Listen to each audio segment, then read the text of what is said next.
किसान भाइयों नमस्कार। टेक किसान फार्मिंग ऑटो चैनल पर रोहित कुमार आपका स्वागत करता हूं। और आज हम थोड़ा सा फ्री हुए थे घर पे, बारिश वगैरह सी पड़ गई थी तो अपना काम थोड़ा बंद था। अब थोड़ा सा बाहर हमने निकलना शुरू कर दिया, तो धीरे धीरे नए नए खेतों पर फोकस कर रहे हैं। और इसी श्रृंखला में आज हम आए हैं आज छोटा नंगला, जिला मुजफ्फरनगर, तहसील चांदसट में। और इस गांव में किसान भाई के पास हम पहुँचे हैं। और ये सामने की तरफ आप देख सकते हैं जितना भी है सोच गन्ना खड़ा है। और बहुत ही शानदार व्यवस्था मुझे इनकी लगी है, क्योंकि गन्ना बहुत ही लाजवाब खड़ा है। इसकी प्रॉपर जानकारी सबसे पहले किसान से लेते हैं, उसके बाद में इस गन्ने के विषय बात करेंगे, पूरी जानकारी कराएंगे भाइयों। तो किसान भाइयों ये देखो खेतों का सामने की तरफ से मैं आपको लुक दिखा रहा हूँ। और अब सीधा सीधा चलते हैं किसान भाई के पास में, क्या व्यवस्था कर रखी क्या नहीं कर रखी इनसे। तो सबसे पहले तो परिचय हो जाए इनका। तो भाई जी नमस्कार। नमस्कार जी, नमस्कार। ये पत्ते से हटा लो एक बार जल्दी से। अच्छा, चलो चलो चलो, कोई नहीं आ रहा। अब परिचय हो जाए आपका सबसे पहले तो। मेरा नाम अरुण पवार, ग्राम नंगला मुबारक। पिताजी का नाम जयपाल सिंह मेजर। मेजर जयपाल सिंह जी, नंगले से। तो भाई जी बुझाई आपकी कब की है? 6 सितंबर। 6 सितंबर में आपने बोया था। थोड़ा सा ही मुझे बताओ, इससे पहले क्या बोई थी? गन्ने से पहले क्या था? इसमें ज्वार थी। ज्वार थी। तो उसके बाद में आपने गन्ना लगा। सिंपल मेथड 5 फीट से बोया ना? मतलब कोई कटिंग सटिंग ट्रीटमेंट वगैरह कुछ नहीं, डायरेक्ट 238 है। 238। और कोई पेंडा विधि, मतलब सॉरी वो बोल रहा हूँ, दो आँख है, तीन आँख का कोई आँख नहीं। सीधा डाल दिया। स्पेस कितना है? 5 फीट। 5 फीट की डिस्टेंस आपने बोया, बिल्कुल मिला के बो दिया फिर तो। यानी कि खुड में गन्ने में कोई गैप नहीं है आपका। मैं वही बात कहना चाह रहा था। हाँ जी। जब हम ऐसे दूरी बढ़ा रहे हैं तो थोड़ा बीज की मात्रा ज्यादा रखें। और 5 फुट तो होगा, यानी कि हवा धूप तो फिर भी ज़्यादा हो जाएगी। सही है। जो बीज हम डाल रहे हैं उसकी मात्रा ज्यादा रखें, ड्रिलिंग ज्यादा होगी, क्योंकि ऑलरेडी इधर गैप बढ़ा दिया ना हमने। पेंडा तो सिंगल ही पड़ा होगा ना? सिंगल पड़ा, थोड़ा चढ़ा गया। अच्छा, चढ़ा के गिरा थोड़ा सा, बढ़िया चढ़ा गया। तो उसका बेनिफिट भी आपने दिखा। जर्मिनेशन कैसा हुआ? जैसा मैं देख रहा हूँ ये तो मेरे को बहुत बढ़िया लग रहा। ये देखो भाइयों, और गन्ना भी बिल्कुल अभी तो अपने नेचुरल कलर में है, किसी तरह की कहीं कोई शिकायत नज़र नहीं आ रही खेत में। और सबसे बड़ी बात जो मैं देख रहा हूँ, हाई टेम्परेचर से पत्ता वगैरह तो देखो किसी भी खेत में सूख सकता है। वाकई खेत बिल्कुल यकीन जानियो बिल्कुल निरोगा खड़ा है इसे बोल दें। और गन्नों की संख्या भी इसमें काफ़ी बेहतर है। अब थोड़ा सा और जान लें से। ये देखो भाइयों खेत में कहीं कोई कमी नहीं है बिल्कुल। ये देखो गन्ने भी गिन के दिखाऊंगा भाइयों। ये देखो अगर ऊपर से पत्ता तारे तो 5 फुट के करीब ये हो रहा। आप कह रहे तो मेरे से भी ज़्यादा है, तो गन्ना कहीं ज़्यादा हो रहा है। 6, 7, 8, 9, ये 10, एक ये 11,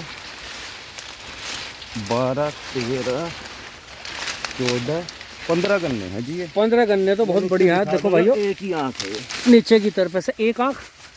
हाँ, मतलब एक आंख एक गन्ने से ही बना। एक गन्ने से बना। नहीं बढ़िया बन रहा जी, बहुत बढ़िया बन रहा जिसे बोल रहे। है। अच्छा थोड़ा सा मेरे को सैफ हसनी का बताओ आपने।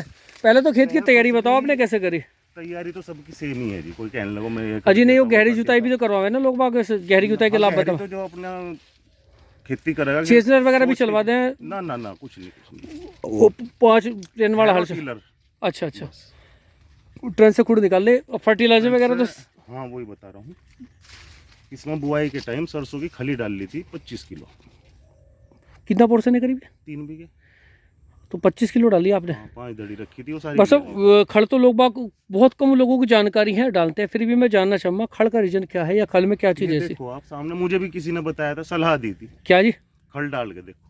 खल डाल के देखो। खल में बताऊँ आपसे, मेरा कोई रिसर्च नहीं है। हाँ। पुराने लोग भी शायद डालते थे जी। हाँ बता। खड़ के बारे में जो बतावा ना, जैसे खड़ किसी भी चीज़ की हो, सरसों की खल हो, हाँ, ठीक है नहीं जी, नीम की खली हो, तो ये चीज़ बताएगी है जो माइक्रो न्यूट्रेंट उसमें होंगे, शायद आपके फर्टिलाइजर वाले के भी रिजल्ट ना आए। नहीं, डीएपी थी साथ में उसके। चलो डीएपी भी थी। तो उसमें एक चीज़ मेरे देखने को मिल रहा, आपके गन्ने में नीचे तक कहीं ज़्यादा हरापन है पत्ते पे, जैसा मैं देख पा रहा हूँ। वो मैं बताऊंगा क्या जी है। असोजी गन्ना आपने देखा होगा, अगर सरसों बोते हैं उसमें, हाँ जी, तो एक ही गन्ना निकलेगा, बाकी सरसों होगी। बिल्कुल।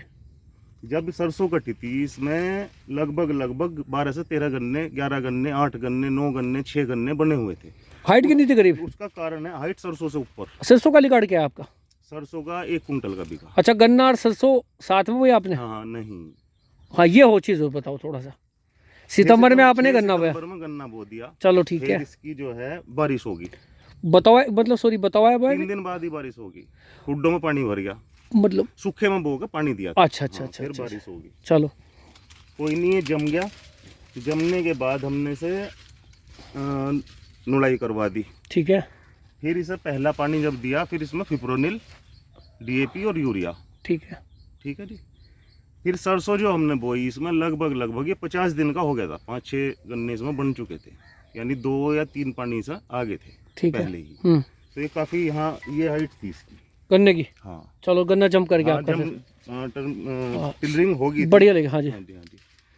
फिर सरसों बोई, सरसों ने भी टाइम लिया। ठीक है 8 दिन तो लेगी कम से कम। बिल्कुल सरसों बड़ा होने में भी टाइम लेगी, तो गन्ना और ज़्यादा टिलरिंग पे आ गया। ठीक है। वो यही कारण है कि ये इतना सरसों बढ़िया गन्ना निकला। सरसों कौन सी डेट को हुई करीब? नवंबर में बोई थी, 24 या 25 नवंबर। सितंबर अक्टूबर मतलब 3 महीने तो आपका ट्रिलिंग वगैरह का सारा बढ़िया मिल गया, अनुकूल माहौल बन गया, कुल मिलाकर गन्ना तो फिर ट्रिलिंग वगैरह दबने नहीं थे। बिल्कुल। अच्छा जब सिरसों आपने इससे निकाल ली मार्च में या फिर अप्रैल में जा कटी खेत से बाहर निकलवाई थी। खेत से बाहर आपने निकलवाई, तो गन्ने की क्या स्थिति थी उस टाइम पे? गन्ना मेरे यहाँ तक थी, ये हाइट थी। तो सिरसों से ऊपर चल रहा था ये? सिरसों से ऊपर, क्योंकि सिरसों झुक जाती है ना। चलो, और तो इसमें नुड़ाई वगैरह क्या करवाई की थी इस टाइम पे? 2 पहले बार आपने नुड़ाई करवाई थी पहले। क्या सिरसों निकलने के बाद भी खुदाई जुताई कुछ हुई नहीं, इसकी? जब सरसों इतनी बड़ी हो गई थी तब भी एक नुड़ाई करवाई। नुड़ाई कर रहे नहीं हाँ, पहले 1-2। जब सिरसों आपने खेत से बाहर निकल ली पकाने के बाद में, उसके बाद में क्या अवस्था करी? फावड़ा खुरपा या खाली जुताई जुताई से हो गया काम? नहीं, रोटर से जुताई करवा दी थी। खुदवाया नहीं? नहीं, कोई नहीं। क्योंकि टीएस तो आपके ना, हाँ टीएस तो आपके पूरे हो लिए थे ना। हाँ, ना। ये बात, घास भी नहीं है, देखो आप। क्योंकि ये सोच का मैंने भी बोया था ना। ये है कहीं कहीं थोड़ा कुछ नहीं है। नहीं ठीक है, बढ़िया चल रहा जी। क्योंकि ये चीज़ जो आप बता रहे हैं ना, ये चीज़ मैंने भी देखी।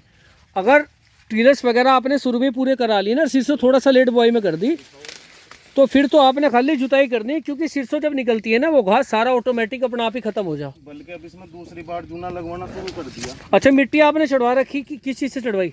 छोटा ट्रैक्टर। छोटे ट्रैक्टर से, चोंच वाला था ना वो ट्रेंचर, वो सॉरी मिट्टी चढ़ाने का जो होता है। अभी क्या मिट्टी की लग रही है इसमें? दोबारा जरूरत है नहीं है?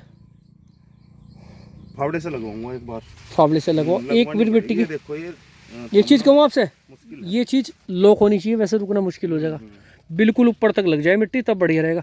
ऊपर से कोई स्प्रे वगैरह करनी पड़ी? स्प्रे सरसों निकलने के बाद में एक स्प्रे दी थी, थाइपोनेट मिथाइल और मोनोक्रोटोफॉस।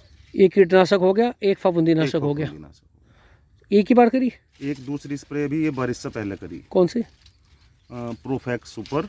चलो और एक फिप्रोनिल उसमें। फेप्रोनिया का रिजेंट होगा आपका 5 लिक्विड वाला 5%। और फंजीसाइड भी था उसमें। फंगिसाइड भी कर दिया आपने? फंगस वगैरह दिखी थी या प्राथमिकता के तौर पे कर दिया आपने? चलो अच्छी बात है। और कहीं कोई पीजीआर वगैरह? नहीं जैसे मेरे को जानकारी में है ना कुछ नहीं। और रीजेंट पीजीआर का भी काम कर दे, इंसेक्टिसाइड का भी काम करे, कीटनाशक का भी कहीं ना कहीं करेगा। वह खासकर तो दीमक की दवाई गई, पर आपने स्प्रे में लिया तो फसल को कहीं क्या बोलते हैं, पीजीआर के एक तरह से काम करता है। तो सीटीपीआर कौन सा लिया आपने? क्रोजन, पटेरा? नहीं, डाली नहीं कोई चीज़? कुछ नहीं डालते नहीं आप कभी? ना। उसके बिना कैसे कर लो आप? क्योंकि इसकी तो समरी में साफ साफ लिखा है 0-238 की तो सीटीपीआर के बिना। मैं गारंटी लूँ, किसी लैब में टेस्ट करवा तो लो, अगर कोई फर्टेरा है। कभी नहीं करते? जो मार्च वाले हैं गन्ने, हाँ जी, उसमें असोज में नहीं? इसमें रोग आने की जो गुंजाइश है बहुत कम। ये बात अभी इसमें क्या कार्यवाही रह रही है? अभी तो जैसे मैं देख रहा हूँ आपने एक बार बंधाई करवा दी, लगवा देंगे, फिर दूसरी बंधाई होनी है इसकी। आमने सामने का बंधेगा फिर यहाँ कहीं बंधे? नहीं, यही कहीं। ये रुक जाएगा तो मिट्टी बहुत ज़्यादा चाहिए भाई जी। तो प्रोडक्शन वो तीसरी बार में मिलवा। अच्छा हाईएस्ट प्रोडक्शन आपने सोच का वो कितना लिया है? नहीं, पहली बार बोया जी। पहली बार बोया? तो पहली बार में तो आपने गदर ठा दी कुल मिला के। पहली बार भाइयों अगर बाहर की तरफ से थोड़ा खेत का मैं लुक दिखाऊं, अगर ये देखो आप, गन्नों की संख्या भी अच्छी है, फुलावट भी अच्छी है। अगर बाहर की तरफ से मैं थोड़ा सा लुक अगर चाहूँ खेत का, ये देखो भाइयों, आइयो जी बाहर को एक बार यहीं को, ये देखो गन्ना कितना बढ़िया खड़ा है। कुल मिला के फसल में जी लग रहा है। ऐसी फसल हो तो खेत में आतो जातो भी जी लगे। तो ये 2 काम रह गए आपके, मिट्टी चढ़नी और इसकी बंधाई। सही है जी? नहीं बढ़िया चल रहा जी, हाइट में कोई कमी नहीं है, बढ़िया चल रहा। सबसे बड़ी बात है कि लगभग निरोगे की स्थिति में खेत खड़ा, बिना सीटीपीआर साल्ट के आप कर रहे हो, तो आप भी कहना कुछ नहीं है। तो किसानों के लिए कोई जानकारी कुछ आप बताना चाहो? किसी लागत पड़े किसी तरह से किसान की? डीएपी वगैरह तो 2 टाइम तो होगी कम से कम? 2 बार। एक तो बुआई के टाइम थी, और फिर आपकी सिरसों वगैरह निकली होगी इसके बाद दी होगी। उसके बाद और पोटास? पोटास नहीं, पोटास भी नहीं। पोटास नहीं। तो फ्लावर तो फिर भी अच्छी आ रही इसकी। सल्फर? इसमें दरअसल एक तो गन्ना भी 2 साल से नहीं था खेत में। अच्छा अच्छा अच्छा अच्छा अच्छा, इसलिए थोड़ा 2 साल ऑर्गेनिक से वगैरह बढ़ रहा हो, ऐसा गन्ना कुछ का नहीं था, और एक इसमें कूड़ी की खाद बहुत ज्यादा डली हुई। डली हुई है, तो उसके भी प्रभाव अच्छे आ रहे हैं कुल मिला के। गुड़ में डलवाई थी मैंने, गन्ने बोने के बाद बाहर पड़ी, दिखा दूंगा ठीक है ठीक है ठीक है। बारीक करवा के। तो ये थे हमारे भाई जी अरुण जी, और इनकी मिलते हैं इनकी अन्य वीडियो के साथ में, एक और नई वैरायटी के साथ में। फिलहाल के लिए भाई आपसे विदा लेते हैं, उससे पहले सब्सक्राइब कर लियो, चैनल हमारा फॉलो कर लियो, लाइक करियो, कमेंट करियो। मिलते हैं नेक्स्ट वीडियो में।